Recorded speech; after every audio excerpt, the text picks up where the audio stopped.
Thank you ভাই, thank you আপনাকে অশেষ ধন্যবাদ ভাই। এরকম প্রত্যেকটা জায়গায় গণমাধ্যম থাকলে সাধারণ জনগণ তার সুনির্দিষ্ট একটা জায়গায় পৌঁছাতে পারবে এবং সুনির্দিষ্ট কিছু পাইতে পারবে।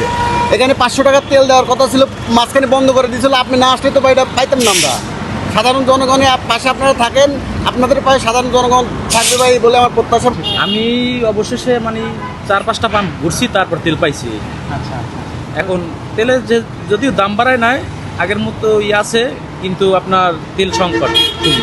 কিন্তু সরকার তো বলছে সংকট নাই। সংকট নাই, পাম্পালারা দেয় না কি করে তা তো জানি না।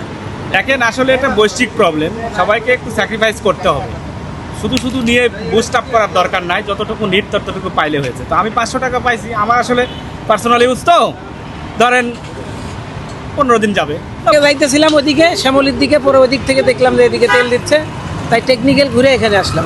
আচ্ছা আচ্ছা, কতটুকু তেল দিল এবং এই তেল পেয়ে আপনি আসলে সন্তুষ্ট কিনা, কেমন লাগছে? না আসলে খুব ভালো লাগতেছে, কারণ হচ্ছে তেল তো পাওয়াই যাচ্ছে না। সন্তুষ্ট আর কি। জব করি। জব করেন, পাশাপাশি কি পাঠাও টাঠাও চালান? না চালান না। এই যে তেল যে নাই, কি কি সমস্যার মধ্যে দিয়ে গেছেন?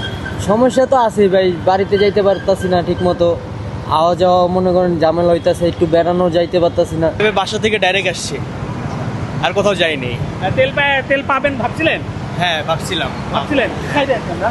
তেল পাবেন ভাবছিলেন? হ্যাঁ, কিভাবে? এই আপনার তেল তো সব জায়গায় নাকি সংকট, পাওয়া যাচ্ছে না। না আমার ফ্রেন্ডরা নিয়ে গেছে তো এখান থেকে, তাই চলে আসছি। খবর পেয়ে চলে আসছেন? হ্যাঁ, আচ্ছা, তেল পেয়ে কেমন লাগছে? ভালো লাগতেছে। ভালো লাগছে।